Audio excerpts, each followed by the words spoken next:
이 말씀을 우리가 접하게 되어지게 되면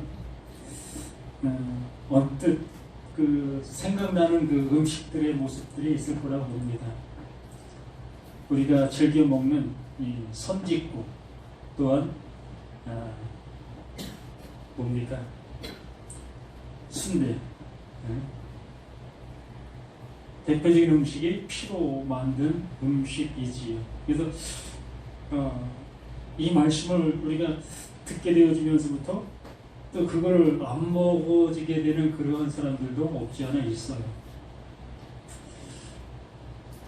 또 어느 교파에서는 이걸 절대적인 그 모습으로 금합니다. 이거 먹으면 지옥 간다라는 그런 개념으로 그런 철두철미하게 피를 안 먹어요. 멀리하지. 하나님 앞에 죄를 짓는 그러한 모습이다 여기면서 그걸 하지 않는 이러한 이 교파들이 있어요. 또 각 개인들의 그 나름적인 그 모습 속에서도 철두철미하게 지키시는 이러한 분들도 없지 않아 있고요. 참 어떤 것이 옳은 건지 분간이 안 되어지는 그러한 모습들이 성경을 접하다 보면 무지개처럼 많이 있음을 보게 됩니다. 그럼 뭘 어떻게 하라는 거야? 먹으라는 거야? 먹지 말라는 거야? 이러한 모습이 되어지고 또 하라는 거야? 하지 말라는 거야? 이러한 모습의 그 혼선이 오는 그러한 그 모습들이 되어집니다. 분명히 말하고 있어요. 여기 먹지 말라. 피채 먹지 말라. 그 피는 육체의 생명이다.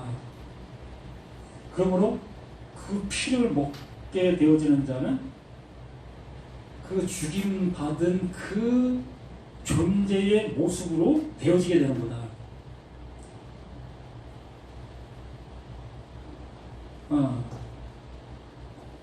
말 그대로 죽임을 당한다라는 얘기는 저주를 받은 거다라는 그러한 이 맥락의 모습으로 받아들이고 있었습니다.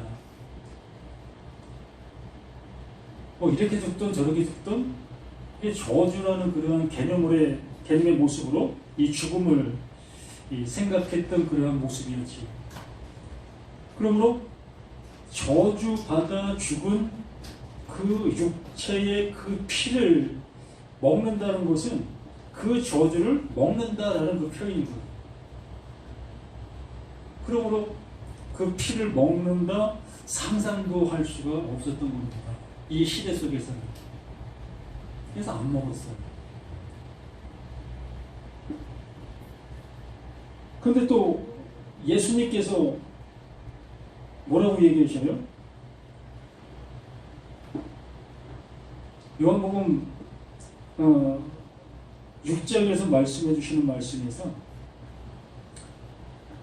한번 봐요. 요한복음 6장 53절부터 보면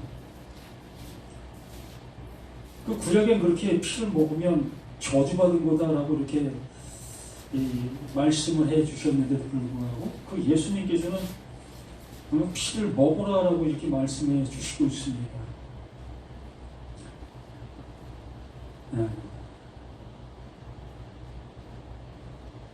52절부터 보고 그러므로 유대인들이 서로 다투 이르되 이 사람이 어찌 능히 자기 살을 우리에게 주어 먹게 하겠느냐. 예수께서 이르시되 내가 진실로 진실로 너희에게 이르노니 인자의 살을 먹지 아니하고 인자의 피를 마시지 아니하며 너희 속에 생명이 없느니라. 내 살을 먹고 내 피를 마시는 자는 영생을 가졌고 마지막 날에 내가 그를 다시 살리리니 내 살은 참된 양식이요 내 피는 참된 음료로다. 이 구약적인 그 표현과 예수님의 표현과는 완전히 상반되는 그런 표현의 모습으로 보여지고 있습니다. 그럼 이러한 모습 속에서 이스라엘 백성들이 이 얘기를 들었을 때의 상황의 모습이 바로 지금 이 모습으로 받아들일 수밖에 없는 거예요. 구약적인 그러한 신앙의 모습으로 그들이 지금까지 쭉 해왔는데 난데없이 내 살을 먹고 내 피를 마시라고 얘기하니까 이거 기겁을 할 수밖에 없는 거지.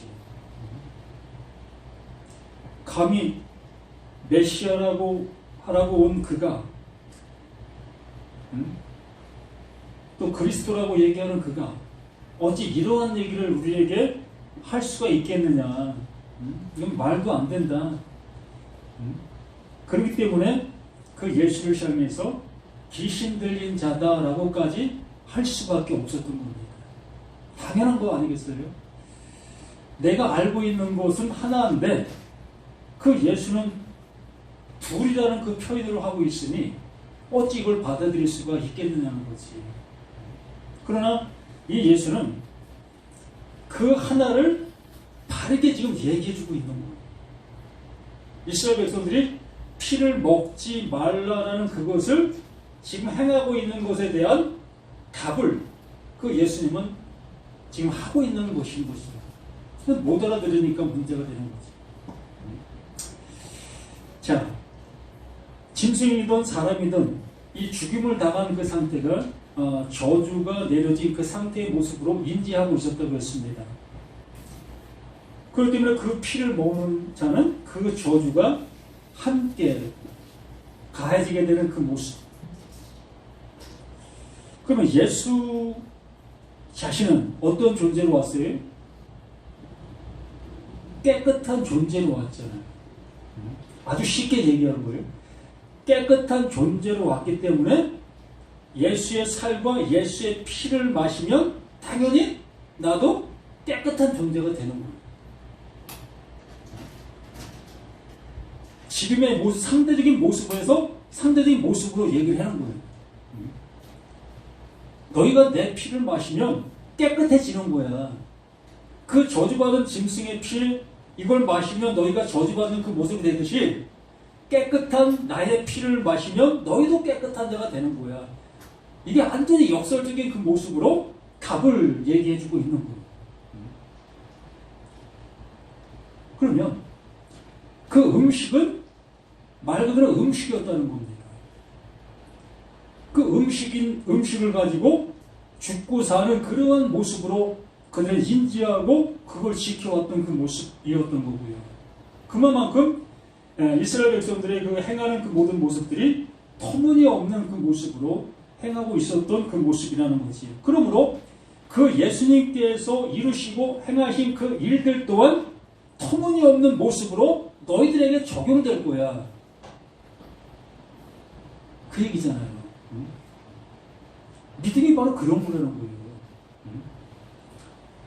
내가 알지 못하는 그 과정들 속에서 이게 옳거니 하고 믿었던 그 모습대로 하나님께서 하시는 방법도 그 모습으로 우리에게 똑같이 일하시고 계신다는 거예요. 근데 왜 하나님이 하시고 있는 그 일은 왜 못 믿고 있느냐는 거지. 내가 너희들 이렇게 해줄 거야. 이렇게 되게 해줄 거야. 얼마나 쉬워요. 근데 우리는 짐승의 피를 먹으면 내가 저주받은 자의 모습으로 하나님 앞에 벌받는 자의 모습에 두려워 떨고는 있으나 예수가 말씀하신 그 말씀을 들으며 그것에 대한 은혜는 못 받고 있다는 얘기지. 왜 그럴까?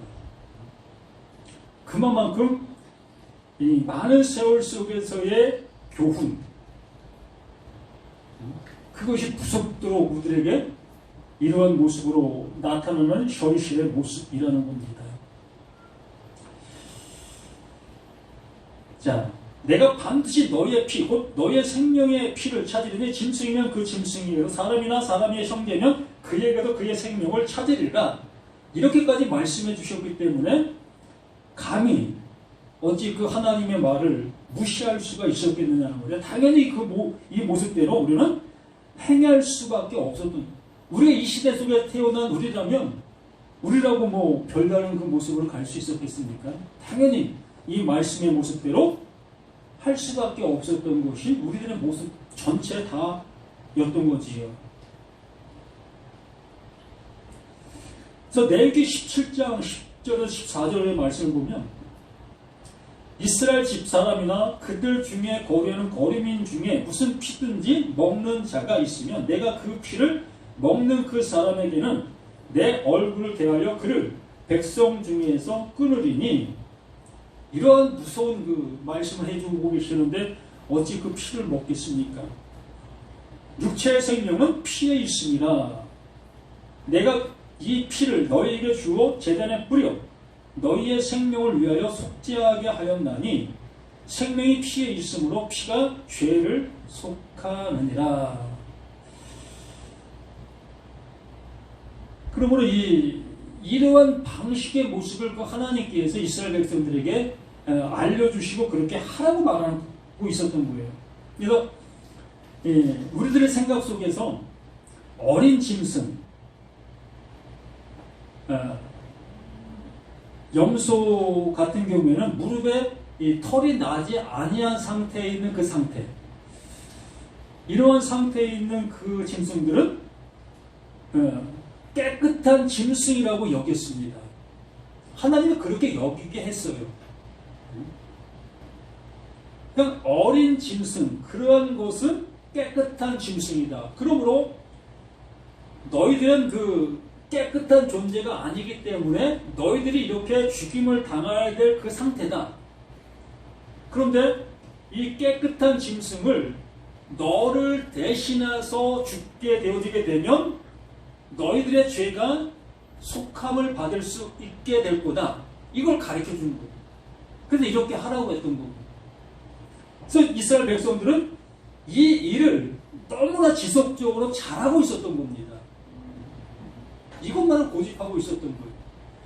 거기에 그 하나님께서 내용을 담아서 그것을 말씀해 주신 것인데도 불구하고 그들은 그 내용의 모습을 알아가려 하지 아니하고 그냥 드러난 그것, 어린 짐승을 잡아 그 하나님 앞에 드리면 자신들의 죄가 속죄받을 수 있다라는 그런 개념으로만 이 일들을 계속 행하고 있었던 거예요.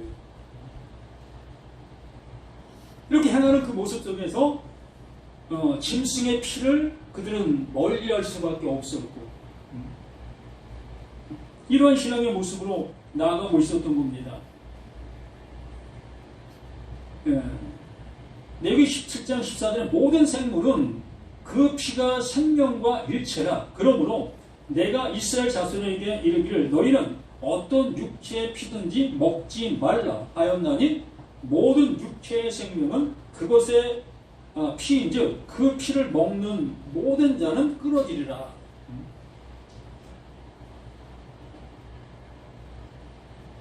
하나님께서 그 어린 양, 어린 염소를 대성물로 하게 하신 그 모습 속에 있었으나 짐승을 잡아서 그 피를 먹는 것에 대한 것은 금했습니다. 그 피가 곧 그 짐승의 생명이라는 그러한 개념으로 이렇게 얘기하고 있었기 때문에, 그래서 좀 전에 말씀드린 것처럼 하나님께서 뭔가를 거기에 담아서 알려주시려고 하시는 그러한 모습인데도 불구하고 이스라엘 백성은 계속 그 일만을 고집하며 예수가 오셨는데도 불구하고 그 일을 계속하고 있었던 거예요. 그렇기 때문에 그 예수님이 이 요한복음 6장에서 말씀해 주신 것처럼 그 짐승, 그 어린 양, 깨끗한 그 짐승, 그 짐승을 너희가 잡아 그 하나님 앞에 드리게 되어지면 너희들의 죄가 속함을 받는 그 모습을 너희가 알고 있지 않느냐. 그러므로 나를 그 짐승으로 드리라는 거지, 잡으라는 거지. 내가 그러왔기 때문에 내 피를 마시는 자, 내 살을 먹는 자는 그 하나님께서 그 짐승의 그 어린 양의 피로 깨끗함을 주시는 그 모습처럼 깨끗함을 주시겠다라고 하시는 그 약속이 담겨있는 그 모습을 그들에게 말하고 있었던 겁니다. 곧 구약시대 속에 그렇게 행하고 있었던 그 모든 내용들의 모습이 이것을 얘기해 주려고 하셨던 하나님의 내용이 있는 말씀들이었다라고 말하는 거지요.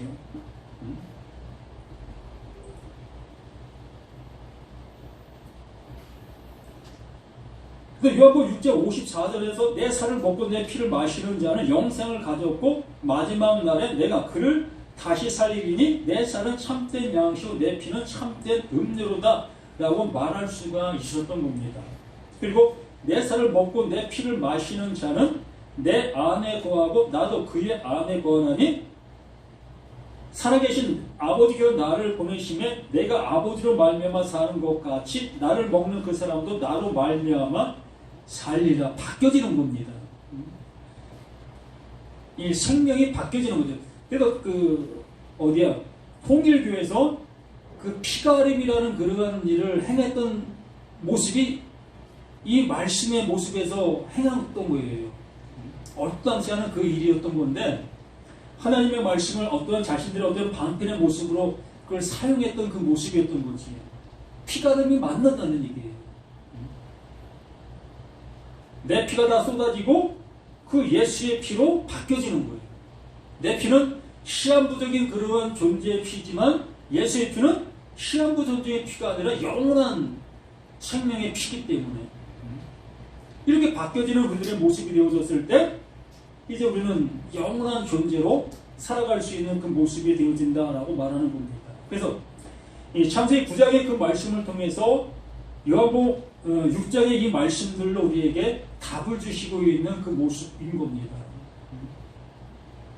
그래서 선짓국, 순댓국 이러한 건 뭐 멀리할 필요도 없고 뭐 이것 때문에 뭐 마음 부담을 가질 필요도 없는 거예요. 그게 음식인데 뭐 그게 무슨 아무 되기가 없는 겁니다. 뭐 자유롭게 맛있게 드시면 돼요. 어떤 음식이든 어떠한 모든 것이든 거기에 뭐 제의식 가질 이유도 아무것도 없는 겁니다. 하나님은 거기에 뭔가를 담아서 우리에게 알려주시려고 했던 거지 그걸 지키라고 했던 그 모습은 아니었다는 것을 이 말씀을 통해서 확인할 수 있는 우리 모두가 되기를 부탁을 드립니다. 아버지 하나님 주시는 은혜 감사하고 더욱더 믿음에 충만한 우리 모든 것으로 있음을 다시 한번 깨달을 수 있는 우리 자신들 될 수 있도록 도와주시옵소서. 아버지 음식에 어떠한 치중하는 우리들의 모습 되지 않고 오직 하나님께서 말씀해 주시려고 하시는 그 의도의 모습 안에 우리 모든 것들이 깨달아가는 지혜가 있게 하여 주시기를 예수님의 이름으로 간절히 기도드립니다. 아멘. 하늘에 계신 아버지여 이름이 거룩히 받으시며 나라의 마옵시며 뜻이 하늘에서 이루어진 것 같이 땅에서도 이루어지리라. 오늘 우리에게 정말 양식을 주옵시고 우리가 우리에게 죄진 자를 사해준 것 같이 우리의 죄를 사해 주옵시고 우리 시험에 들게 하지 말게 없으며 다만 악에서 구하옵소서. 내게 나라와 권세와 영광이 아버지께 영원히 있사옵나이다. 아멘.